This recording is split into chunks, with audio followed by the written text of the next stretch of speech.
വിശദമായി നോക്കാം. വയനാട് ദുരന്തത്തിൽ മണ്ണിനടിയിൽ കുടുങ്ങിക്കിടക്കുന്നവരെ കണ്ടെത്താനായി 7ാം ദിവസവും തിരച്ചിൽ.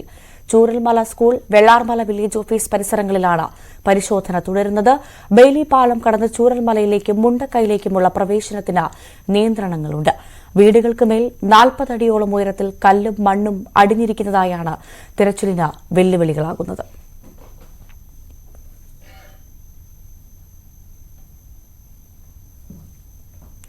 എം.ജി. മിഥുൻ ചേരുന്നു വിവരങ്ങളുമായി. മിഥുൻ, ഒരാഴ്ച ഇന്ന് പൂർത്തിയാവുകയാണ്. വയനാട് ദുരന്തത്തിന്റെ നടുക്കുന്ന ഓർമ്മകൾ നമ്മളിൽ ബാക്കിയായി. ഇന്നും തിരച്ചിൽ ആരംഭിച്ചെന്ന് മനസ്സിലാക്കുന്നു. ഇന്നത്തേത് കൂടുതൽ നിയന്ത്രണങ്ങളോടുകൂടിയുള്ള തിരച്ചിലായിരിക്കും, അല്ലേ?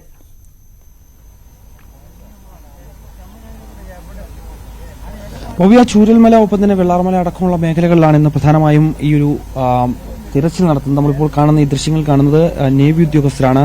ഇന്ത്യൻ നേവിയുടെ ഭാഗത്തു നിന്നുള്ള തെരച്ചിൽ, അതായത് മാനുവലായിട്ടുള്ള ഒരു പരിശോധനയാണ് ഇവിടെ നടത്തുന്നത്. കാരണം കഴിഞ്ഞ ദിവസങ്ങളിൽ വൈകിട്ടും ഒക്കെ ഇവിടെ നിന്ന് സിഗ്നൽ ലഭ്യമായിരുന്നു. പക്ഷേ ഈ ഭാഗത്തൊരു സിഗ്നലും ഒപ്പം തന്നെ മറുവശത്ത് ഒരു സിഗ്നലും ലഭിച്ചു എന്നാണ് അറിയാൻ സാധിക്കുന്നത്. അതുകൊണ്ട് തന്നെ മാനുവലായിട്ടുള്ള പരിശോധന, അതായത് മണ്ണുമാന്ത്രി യന്ത്രം ഉപയോഗിച്ചുകൊണ്ട് മണ്ണ് മാറ്റി ആ മേഖലകളിൽ മാനുവലായിട്ടുള്ള പരിശോധനയാണ് ഇപ്പോൾ നടത്തുന്നത്. കാരണം ഈ ഭാഗത്ത് നിന്ന് നേരത്തെ കുറച്ചധികം മൃതദേഹങ്ങൾ ലഭിച്ചിരുന്നു. കഴിഞ്ഞ ദിവസങ്ങളിലൊക്കെ പരിശോധനയിൽ ലഭിച്ചിരുന്നു. അതുകൊണ്ട് തന്നെ ആ രീതിയിൽ കേന്ദ്രീകരിച്ചുകൊണ്ട് ഈ നേവി ഉദ്യോഗസ്ഥർ ഇപ്പോൾ അവരുടെ ഒരു പരിശോധന ഇപ്പോൾ നടത്തുന്നതാണ് നമുക്ക് കാണാൻ സാധിക്കുകയും ചെയ്യുന്നത്. ഒപ്പം തന്നെ ഈ മേഖലയിൽ ആ ഭാഗത്തേക്ക് ഞാൻ ഈ കാണിക്കുന്ന ആ ഭാഗത്തേക്ക് കൂടുതൽ വോളണ്ടിയർമാരും ഒപ്പം തന്നെ സന്നദ്ധ പ്രവർത്തകരും ആ ഭാഗത്തേക്ക് പോയിട്ടുണ്ട്. കാരണം ഇവിടെ നിന്ന് ഇവിടുത്തെ നാട്ടുകാരൊക്കെ പറയുന്നത് പോലെ തന്നെ അവിടേക്ക് കൂടുതൽ പേർ അവിടേക്ക് പോയിട്ടുണ്ടാകാം എന്നുള്ള ഒരു നിഗമനമുണ്ട്. കാരണം മുകളിലുള്ള പരിശോധനയൊക്കെ തന്നെ നേരത്തെ നടത്തിയിരുന്നു. ഇപ്പോഴും മുണ്ടക്കൈ ഭാഗങ്ങളിലും ചൂരൽമല ഭാഗങ്ങളിലും ഒക്കെ തന്നെ ഇപ്പോഴും പരിശോധന പുരോഗമിക്കുകയും ചെയ്യുന്നുണ്ട്. എൽ പി സ്കൂൾ കേന്ദ്രീകരിച്ചൊക്കെ പരിശോധന നടത്തുന്നുണ്ട്. അപ്പോൾ തന്നെ മറുവശത്തേക്ക് വരുമ്പോൾ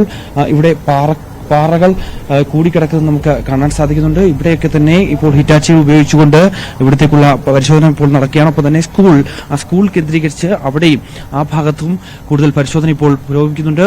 ഫയർ ആൻഡ് റെസ്ക്യൂ ടീമും ഒപ്പം തന്നെ NDRFന്റെ നേതൃത്വത്തിലാണ് ഇപ്പോൾ ഈ മേഖലയിൽ പരിശോധനകൾ നടത്തുന്നത്. ഇവിടുത്തെ കല്ലുകൾ മാറ്റി നോക്കുക എന്നുള്ളതാണ്. ഏകദേശം ഒരു 20 മുതൽ 40 അടിയോളം വരെ ഈ മണ്ണും പാറയുമായി മറ്റ് കെട്ടിടാവശിഷ്ടങ്ങളും ഒക്കെയായി തന്നെ അടിഞ്ഞുകൂടി കിടക്കുന്നുണ്ട്. അത് വലിയ രീതിയിലൊരു ഈ ഒരു ദൌത്യത്തെ ബാധിക്കുന്നുണ്ട്. പക്ഷേ മഴ കഴിഞ്ഞ 2 ദിവസമായി ഇവിടെ ഇല്ലാത്തത് വലിയ ആശ്വാസകരമായിട്ടുള്ള കാര്യം തന്നെയാണ്. കാരണം മഴയുണ്ടായിരുന്നപ്പോഴൊക്കെ തന്നെ വീണ്ടും വെള്ളം നിറയുകയും ഒപ്പം തന്നെ ഒഴുക്ക് ശക്തിപ്പെടുകയും ഒപ്പം തന്നെ ഇവിടെ നിന്ന് മറ്റും മണ്ണും കല്ലുമൊക്കെ നീക്കം ചെയ്തതിനൊക്കെ അത് വലിയ രീതിയിൽ പ്രതികൂലമായി ബാധിക്കുകയും ചെയ്തിരുന്നു. പക്ഷേ എന്തായാലും ഇന്നും നിലവിൽ കാലാവസ്ഥ അനുകൂലമായി തന്നെയാണ് നൽകുന്നത്.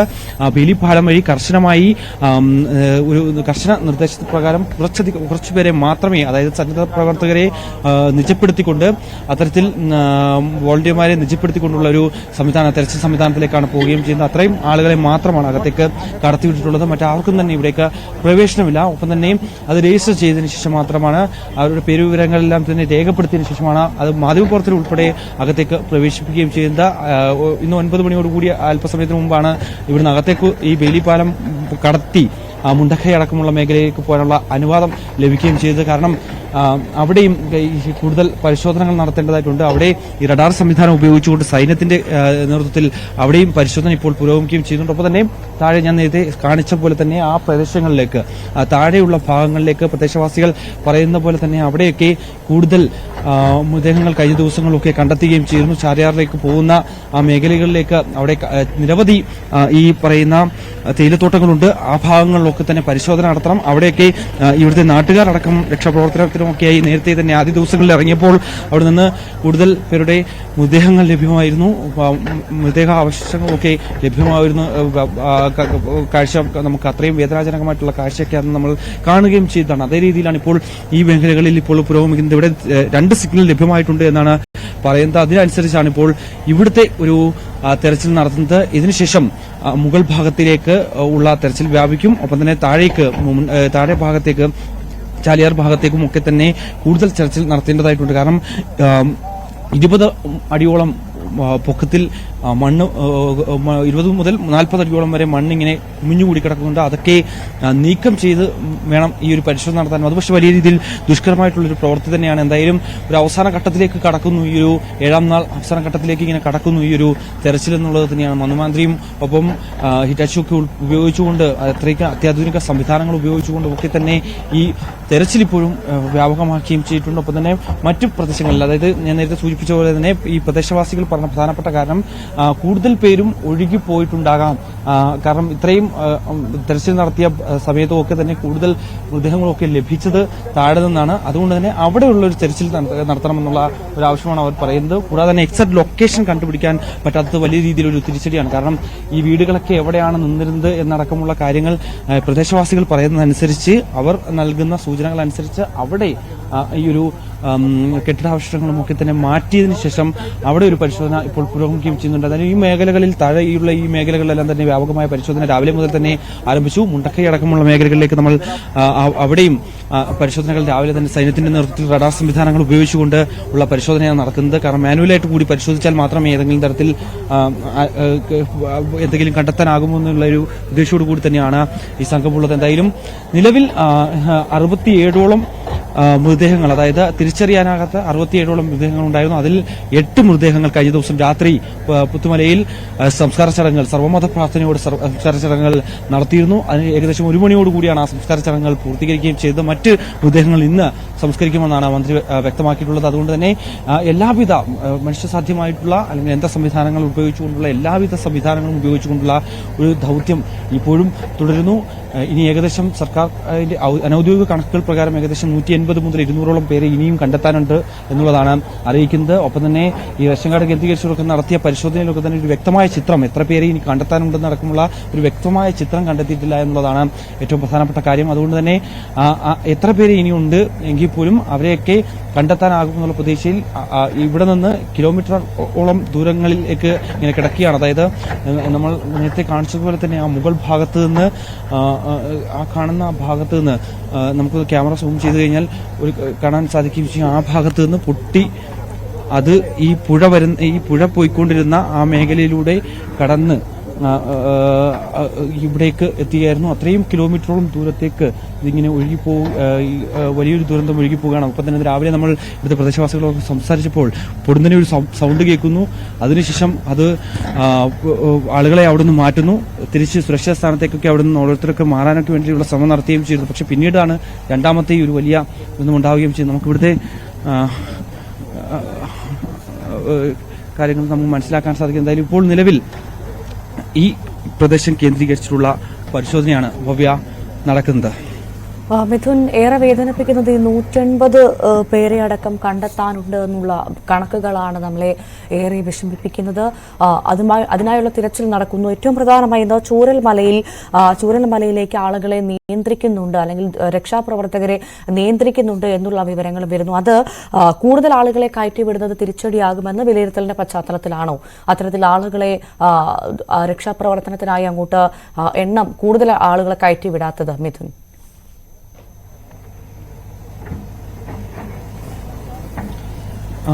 ഭവ്യ, അതായത് നിലവിൽ 3 സോണുകളായി തിരിച്ചുകൊണ്ടുള്ള ഒരു പ്രവർത്തനമാണ് ആയോജിച്ചിരിക്കുന്നത്. അതിൽ NDRFന് പുറമെ മറ്റ് സ്റ്റേറ്റുകളിലെ ദുരന്ത നിവാരണ അതോറിറ്റികളുടെ സഹായം നേരത്തെ തന്നെ ലഭ്യമായിരുന്നു. അവരൊക്കെ തന്നെ ഇവിടേക്ക് എത്തിയിട്ടുണ്ട്. ഓരോ സംഘടനയും, സന്നദ്ധ സംഘടനകളെയും ഒക്കെ കോർത്തിണക്കിക്കൊണ്ട് ഓരോ ഭാഗത്തേക്കായി ഇപ്പോൾ നിയോഗിച്ചിരിക്കുന്നു എന്നുള്ളത് തന്നെയാണ്. അതിൽ സ്ത്രീകൾ ഉൾപ്പെടെയുള്ളവർ ഈ ഒരു സന്നദ്ധ പ്രവർത്തനത്തിനായി രംഗത്തുണ്ട് എന്നുള്ളതാണ് ഏറ്റവും ശ്രദ്ധേയമായിട്ടുള്ള കാര്യം. ഇത്തരത്തിൽ രാവിലെ നമുക്കറിയാം, രാവിലെ ഒരു 7 മണിയോട് കൂടിയാണ് ഈ 7ാം ദിവസത്തെ ദൌത്യം ആരംഭിച്ചത്, ഈ ഒരു തെരച്ചിൽ ആരംഭിക്കുകയും ചെയ്തത്. പക്ഷേ കൃത്യമായി ഈ ഒരു കണക്ക്, അതാണ് ഏറ്റവും എവരെയും ആശങ്കപ്പെടുന്നത്. കാരണം 180ഓളം പേരെ ഇനിയും കണ്ടെത്താനുണ്ട് എന്ന് പറയുമ്പോൾ തന്നെ അത്രയും അതീവ ദുഃഖകരമായിട്ടുള്ള കാര്യം. കാരണം നമ്മളുടെ ഇവിടുത്തെ പ്രദേശവാസികളോടൊക്കെ സംസാരിക്കുമ്പോൾ തന്നെ പറയുന്നത്, കഴിഞ്ഞ ദിവസം രാത്രി കൂടി കണ്ട ആൾക്കാരെ പിറ്റേ ദിവസം വന്നപ്പോൾ കാണാനില്ല. അതായത് ഈ സ്ഥലം പോലും കണ്ടാൽ തിരിച്ചറിയാൻ പറ്റാത്ത തരത്തിലേക്ക് മാറിയിരിക്കുന്നു. കാരണം ഇനി ഇവർ എന്ത് ചെയ്യുമെന്നുള്ളതാണ് ഏറ്റവും പ്രധാനപ്പെട്ട ചോദ്യം. കാരണം ഈ രക്ഷപ്പെട്ടവരിൽ പലർക്കും അച്ഛനമ്മമാരെ നഷ്ടപ്പെട്ടവരുണ്ട്, ഒപ്പം തന്നെ കുട്ടികളെ നഷ്ടപ്പെട്ടവരുണ്ട്, ഒപ്പം തന്നെ അനാഥരായിട്ടുള്ള നിരവധി കുട്ടികൾ ക്യാമ്പിലുണ്ട്, കൂടാതെ പ്രായമായവരുണ്ട്. ഇവരൊക്കെ ഇനി എന്ത് ചെയ്യുമെന്നറിയാതെ ഇനി എങ്ങനെയാണ് മുന്നോട്ട് എന്നുള്ള ഒരു ചോദ്യം അവരെ ബാക്കിയായി നിൽക്കുന്നു. അത്രത്തോളം നിസ്സഹായ അവസ്ഥയിൽ ആണ് കാര്യങ്ങൾ മുന്നോട്ട് പോകുന്നത്. ഒപ്പം തന്നെ കൌൺസിലിംഗ് അടക്കമുള്ള സംവിധാനങ്ങൾ അതുമായി ബന്ധപ്പെട്ടുള്ള കാര്യങ്ങളൊക്കെ നൽകുന്നുണ്ട്. സന്നദ്ധ പ്രവർത്തകരുടെ ഭാഗത്തുനിന്നുമൊക്കെ തന്നെ വൃത്തങ്ങളുടെ ഭാഗത്തുനിന്നുമൊക്കെ തന്നെ അതിനുവേണ്ടിയുള്ള കൌൺസിലിംഗും കുട്ടികളുടെ ഈ പേടി മാറുക, അതായത് ചെറിയൊരു അനക്കമോ അല്ലെങ്കിൽ സൗണ്ടോ ഒക്കെ കേട്ടാൽ തന്നെ ഇവരൊക്കെ ഞെട്ടിവരുകയാണ്. കാരണം ഈ ഒരു ദുരന്തം, ഇത്രയും വലിയൊരു ദുരന്തം കേരള സംസ്ഥാനം കണ്ടിട്ടില്ലാത്ത തരത്തിലുള്ള വലിയൊരു ദുരന്തം ഉണ്ടായത് അത് നേരിട്ട് കണ്ടിട്ടുള്ള വ്യക്തികൾ കൂടിയാണ്. കുട്ടികളുണ്ട്. അതിന്റെ ആ ഞെട്ടിൽ നിന്ന് അവർ ഇതുവരെയും മാറിയിട്ടില്ല എന്നുള്ളത് തന്നെയാണ്. അതിനുവേണ്ടി അവരെ തിരികെ ജീവിതത്തിലേക്ക് കൊണ്ടുവരാൻ വേണ്ടിയുള്ള കൌൺസിലിംഗ് അടക്കമുള്ള കാര്യങ്ങൾ നടക്കുന്നുണ്ട്. അതിനുവേണ്ടിയുള്ള ശ്രമങ്ങളും അതിന്റെ ഭാഗമായി നടക്കുന്നുണ്ട്. ഒപ്പം തന്നെ നിലവിൽ ഈ മേഖലകളിലൊക്കെ തന്നെ നിരവധി ക്യാമ്പുകളുണ്ട്. മേപ്പാടി ഭാഗത്ത് ഉള്ള ക്യാമ്പുകളുണ്ട്. കൂടാതെ ഈ ഒരാഴ്ച കാലമായി വയനാട്ടിൽ സ്കൂളുകൾക്കെല്ലാം തന്നെ അവധി നൽകിയിരുന്നു. പക്ഷേ ഇന്നു മുതൽ മറ്റു സ്കൂളുകൾ, അതായത് ക്യാമ്പുകൾ പ്രവർത്തിക്കാത്ത മറ്റു സ്കൂളുകളൊക്കെ തന്നെ ഇന്നു മുതൽ ആരംഭിക്കും. ഇന്നു മുതൽ അധ്യയനം ആരംഭിക്കുമെന്ന് സർക്കാർ അറിയിക്കുകയും ചെയ്തിട്ടുണ്ടായിരുന്നു. എന്തായാലും രാവിലെ മുതൽ തന്നെ ഇപ്പോൾ ദൌത്യം പുരോഗമിക്കുന്നു എന്നുള്ളതാണ് ഏറ്റവും പ്രധാനപ്പെട്ട കാര്യം. ഈ ഒരു തെരച്ചിൽ അതിനെ ദുഷ്കരമാക്കുന്നത് ഇത്രത്തോളം മണ്ണും ഒപ്പം തന്നെ പാറക്കല്ലുകളും ഒപ്പം തന്നെ കെട്ടിടാവശിഷ്ടങ്ങളും ഒക്കെ തന്നെ ഏകദേശം 20 മുതൽ 40 അടിയോളം തന്നെ പല ഭാഗത്തും അടിഞ്ഞുകൂടി കിടക്കുന്നുണ്ട്. അവ നീക്കം ചെയ്യുന്നതിന് വേണ്ടി മണ്ണുമാന്തി യന്ത്രങ്ങളും മറ്റ് ഹിറ്റാച്ചികളും ഒക്കെ ഉപയോഗിച്ചു പ്രവർത്തനങ്ങൾ നടക്കുന്നുണ്ട്. എങ്കിൽ പോലും തന്നെ മാനുവൽ പ്രവർത്തനങ്ങൾ കൂടി അതിന്റെ ഭാഗമായി നടക്കുന്നു. പക്ഷേ അത് വലിയ രീതിയിൽ ദുഷ്കരമാക്കുന്നുണ്ട് എന്നുള്ളതാണ്. എന്തായാലും നിലവിൽ കാലാവസ്ഥ അനുകൂലമാണ് എന്നുള്ളത് തന്നെയാണ് ഏറ്റവും പ്രധാനപ്പെട്ട കാര്യം. കഴിഞ്ഞ 2 ദിവസമായി മഴയൊന്നുമില്ല. അത് വലിയ രീതിയിൽ ഈ ദൌത്യത്തെ വലിയ രീതിയിൽ സഹായകമാകുന്നുണ്ട്. വളരെ ആശ്വാസകരമായിട്ടുള്ള പ്രദേശങ്ങളൊക്കെ തന്നെ. അതേപോലെ ഇന്നലെ രാത്രി നമ്മൾ ഏറെ വേദനിച്ചൊരു കാഴ്ചയുണ്ടായിരുന്നു. ആരെന്നോ എന്തെന്നോ അറിയാത്ത കുറേ മനുഷ്യരെ അവർ ഒരുമിച്ച് ഉറങ്ങാനുള്ള ഒരു അവസരം ഇന്നലെ പുത്തുമലയിൽ ഉണ്ടാക്കി. ഇത്ര നാളും അല്ലെങ്കിൽ ജാതിയുടെയോ മതത്തിന്റെയോ വർണ്ണത്തിന്റെയോ വർഗത്തിന്റെയോ ഒന്നും അതിർവരമ്പില്ലാതെ അവർ സ്നേഹത്തിന്റെ ഭാഷയിൽ അവർക്ക് ഇന്നലെ യാത്രാമൊഴി നൽകി. എല്ലാ സർവ്വമത പ്രാർത്ഥനയോടുകൂടി ഇന്നലെ 8 പേരെ യാത്രയാക്കി നമ്മൾ കണ്ടതാണ്. അതിൽ ഒരുപാട് ആളുകൾ അവിടെ ഉണ്ടായിരുന്നു. തങ്ങളുടെ പ്രിയപ്പെട്ടവർ ആരെങ്കിലും ഒരു പക്ഷേ ഇതിൽ ഉണ്ടാകും എന്നുള്ളൊരു പ്രതീക്ഷയിൽ ഒരുപാട് ആളുകൾ അവിടെ വന്നത് നമ്മൾ കണ്ടു. 67 പേരെ ഇത്തരത്തിൽ ഒരുമിച്ച് അവർക്ക് യാത്രാമൊഴി നൽകുമെന്നായിരുന്നു ആദ്യം പറഞ്ഞത്. പിന്നെ അതിനുശേഷം കൂടുതൽ അഴുകിയ മൃതദേഹങ്ങളായ 8 പേരെയാണ് ഇന്നലെ സംസ്കരിച്ചത്. ഇന്നും അത്തരത്തിലുള്ള സംസ്കാര ചടങ്ങ് ഉണ്ടാകുമെന്ന് മനസ്സിലാക്കുന്നു. അത് എപ്പോഴത്തേക്ക് ഉണ്ടാകുമെന്നാണ് അറിയാൻ സാധിച്ചത് മിഥുൻ?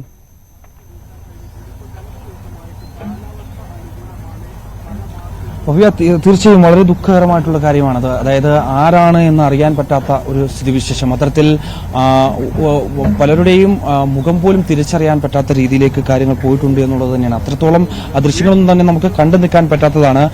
അവിടെ ഉള്ള 67 മൃതദേഹങ്ങളിൽ 8 മൃതദേഹങ്ങളാണ് കഴിഞ്ഞ ദിവസം രാത്രിയോടുകൂടി ഏകദേശം 10:30 സർവ്വമത പ്രാർത്ഥനയോടുകൂടി സംസ്കരിക്കുകയും ചെയ്തത്. അവിടെ പുത്തുമലയിലാണ് ഈ ഒരു സംസ്കാര ചടങ്ങുകൾ നടത്തുകയും ചെയ്തത്. കാരണം അവിടുത്തെ നമുക്കറിയാം വർഷങ്ങൾക്ക് മുമ്പ് പുത്തുമല ഇതേപോലെ തന്നെ ഒരു സമാനമായ ഒരു ദുരന്തം നേരിട്ടതാണ്. പുത്തുമലയിൽ ഉരുൾപൊട്ടി നിരവധി പേർക്ക് ജീവഹാനി സംഭവിക്കുകയും ചെയ്തിട്ടുള്ള ഒരു പ്രദേശം കൂടിയാണ്. ആ ഭാഗത്താണ് അവർക്ക് അന്തി ഉറങ്ങുന്നതിന് വേണ്ടി സ്ഥലം കണ്ടെത്തിയത്. ആ ഭാഗത്ത് കഴിഞ്ഞ ദിവസം രാത്രിയോടുകൂടി 10:30 മൃതദേഹങ്ങൾ എത്തിച്ച് കൃത്യമായി സർവ്വമത പ്രാർത്ഥനകളോടുകൂടി എല്ലാ രീതിയിലും ഉള്ള ഒരു സംസ്കാര ചടങ്ങുകളാണ് നടക്കുകയും ചെയ്തത്. അതിനുശേഷം 1 മണിയോട് കൂടിയാണ് ആ ഒരു സംസ്കാര ചടങ്ങുകൾ പൂർത്തീകരിക്കുകയും ചെയ്തത്. പിന്നീട് ബാക്കിയുള്ള മൃതദേഹങ്ങൾ ഇന്ന് വൈകിട്ടോടുകൂടി സംസ്കരിക്കുമെന്നാണ് അറിയിച്ചിരിക്കുന്നത്. ഒപ്പം തന്നെ അത് ആ പ്രദേശങ്ങളിലേക്ക് അവിടെ തന്നെ, അതായത് ഒരുമിച്ച് അന്തി ഉറങ്ങുന്നതിന് വേണ്ടിയുള്ള വേണ്ടിയുള്ള ഒരു ശ്രമമാണ് എന്തായാലും സർക്കാർ വൃത്തങ്ങളുടെ ഭാഗത്തുനിന്നും ഉണ്ടാവുകയും ചെയ്യുന്നത്. കാരണം ഇവർ ആരാണെന്നോ അല്ലെങ്കിൽ ഇതിൽ ഈ പറയുന്ന ആളുകളെ തിരിച്ചറിയാനാകുമോ എന്നുള്ള അടക്കമുള്ള കാര്യങ്ങൾ നോക്കി പല ഭാഗത്തു നിന്ന്, അതായത് ഈ വയനാടിന്റെ ഭാഗത്തുനിന്നും അല്ലെങ്കിൽ പുറത്തു നിന്നുള്ള ആളുകളൊക്കെ ആണോ ഏതെങ്കിലും തരത്തിൽ ഈ ഒരു വിനോദസഞ്ചാരത്തിനായിട്ട് വന്നിട്ടുള്ള ആളുകളാണോ എന്നടക്കമുള്ള കാര്യങ്ങൾ പരിശോധിക്കുന്നുണ്ട്. കൂടാതെ തന്നെ ഈ റിസോർട്ടുകളിലൊക്കെ ജോലി ചെയ്തിട്ടുള്ള അന്യസംസ്ഥാന തൊഴിലാളികളുണ്ടായിരുന്നു. അവരൊക്കെ ആണോ എന്നുള്ളതൊക്കെ നമുക്ക് ആർക്കും അറിയാൻ പറ്റാത്ത രീതിയിൽ അത്രത്തോളം മൃതദേഹങ്ങൾ കണ്ടാൽ പോലും മനസ്സിലാവാൻ പറ്റാത്ത തരത്തിലേക്ക് കാര്യങ്ങൾ പോവുകയും ചെയ്തു. അത്രത്തോളം അതീവ ഭീകരപ്പെടുത്തുന്ന ഭീതിപ്പെടുത്തുന്ന ദൃശ്യങ്ങൾ തന്നെയായിരുന്നു അത്. അങ്ങനെ ഇനിയുള്ള മൃതദേഹങ്ങൾ, അതായത് ഇപ്പോൾ കണ്ടെത്തുന്ന കഴിഞ്ഞ ദിവസമൊക്കെ കണ്ടെത്തിയ മൃതദേഹങ്ങളൊക്കെ നമ്മൾ കാണുമ്പോൾ തന്നെ വളരെ ജീർണിച്ചാണ് അവസ്ഥയിലാണ്. കാരണം ഇത്രയും താഴ്ചയിലാണ് ഈ പ്രദേശം എന്നൊക്കെ പറയുന്നത്. നമ്മൾ തന്നെ നേരത്തെ മുൻകാലങ്ങളിൽ ഇവിടെ ഈ ഇലക്ഷനുമായി ബന്ധപ്പെട്ടൊക്കെ ഇവിടെ റിപ്പോർട്ട് ചെയ്യാൻ വന്നപ്പോഴൊക്കെ തന്നെ കണ്ട ഒരു സ്ഥലമേ അല്ല എന്നുള്ളത് തന്നെയാണ്. കാരണം വളരെ ഒരു കാഴ്ചകൾ നമുക്ക് മനസ്സിലാക്കാൻ സാധിക്കുന്നില്ല. കാരണം അന്നുണ്ടായിരുന്ന ഒരു വീടുകളും അല്ലെങ്കിൽ ഈ പറയുന്ന പ്രദേശത്തെ മറ്റ് തേയിലത്തോട്ടങ്ങളും ഒന്നും തന്നെ ഇവിടെ ഇല്ല എന്നുള്ളതാണ്. കാരണം അത്രത്തോളം മാറിയിരിക്കുന്നു ഈ പ്രദേശം. അത്രയും വലിയ ഒരു ഭീതി പരത്തുന്ന ദൃശ്യങ്ങൾ ഹെലികോപ്റ്റർ കേന്ദ്രീകരിച്ചിട്ടുള്ള ഇപ്പോൾ പരിശോധന ഇപ്പോഴും നടക്കുന്നുണ്ട്. ഈ ഭാഗങ്ങളിൽ, അതായത് മുണ്ടക്കടക്കമുള്ള ഭാഗങ്ങളിലാണ് ആ പരിശോധന നടത്തുന്നത്. കാരണം അവിടേക്ക് കൂടുതൽ ആളുകൾക്ക് പോകാൻ പറ്റാത്ത പ്രദേശങ്ങളുണ്ട്. മുകൾ ഭാഗത്തേക്ക് അവിടെ ഹെലികോപ്റ്റർ കേന്ദ്രീകരിച്ചുള്ള പരിശോധന നടത്തുന്നുണ്ട്.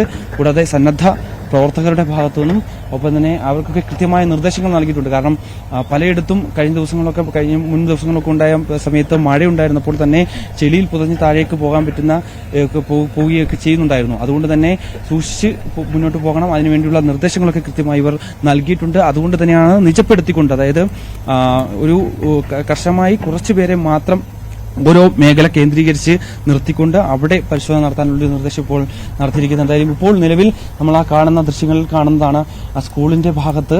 അവിടെ കഴിഞ്ഞ ദിവസങ്ങളിൽ തെരച്ചിൽ നടത്തിയപ്പോൾ മൃതദേഹങ്ങൾ കണ്ടെത്തിയിരുന്നു. അപ്പോൾ അവിടെ കൂടുതൽ പരിശോധന നടക്കുകയാണ്. ആ ഭാഗത്ത് ആണ് ഒരു സിഗ്നൽ കണ്ടത്. അതുകൊണ്ട് തന്നെയാണ് NDRFന്റെ നേതൃത്വത്തിലും ഒപ്പം തന്നെ ഫയർ ആൻഡ് റെസ്ക്യൂയുടെ നേതൃത്വത്തിലും അവിടെ ആ ഭാഗത്ത് തെരച്ചിൽ ഇപ്പോൾ നടത്തുകയും ചെയ്യുന്നത്. അവിടെ ഏതെങ്കിലും തരത്തിൽ ആ സിഗ്നൽ ആരെങ്കിലും കണ്ടെത്താൻ സാധിക്കുമോ എന്നുള്ളതടക്കമുള്ള കാര്യങ്ങളാണ് പരിശോധിക്കുകയും ചെയ്യുന്നത്. മറുഭാഗത്തും ഒരു സിഗ്നൽ സമാനമായ രീതിയിൽ കണ്ടെത്തിയിരുന്നു. അവിടെയും കൃത്യമായ പരിശോധന നടത്തുന്നു. മാനുവലായിട്ടുള്ള പരിശോധനയാണ്. കാരണം ഈ മണ്ണ് മാന്തി ഉപയോഗിച്ചുകൊണ്ട് മാത്രമേ ഇവിടുത്തെ കല്ലുകളൊക്കെ നീക്കാൻ പറ്റൂ. അത്രത്തോളം വലിയ പാറകഷ്ണങ്ങളാണ് ഇവയൊക്കെ നീക്കുന്നതിന് വേണ്ടിയുള്ള ശ്രമകരമായ ദൌത്യമാണ് ഇപ്പോൾ പുരോഗമിക്കുന്നത്. എന്തായാലും 7ാം ദിവസം കണ്ണീരിൽ കൂടുന്ന വയനാടിനെയും ഒപ്പം തന്നെ സംസ്ഥാനത്തെ ഒട്ടാകെ കണ്ണീരിൽ ആഴ്ത്തിയ ആ ഒരു ദുരന്തമുണ്ടായിട്ട് ഇന്ന് ഒരാഴ്ച പിന്നിടുകയാണ്. ഇപ്പോഴും ഉറ്റവരെയും ഒക്കെ കണ്ടെത്തുന്നതിന് വേണ്ടി, അല്ലെങ്കിൽ ഇപ്പോഴും അവർ ജീവിച്ചിരിപ്പുണ്ട് എന്ന രീതിയിൽ പ്രാർത്ഥനയോടുകൂടി കഴിയുന്ന ഒട്ടനവധി ആളുകളുണ്ട്.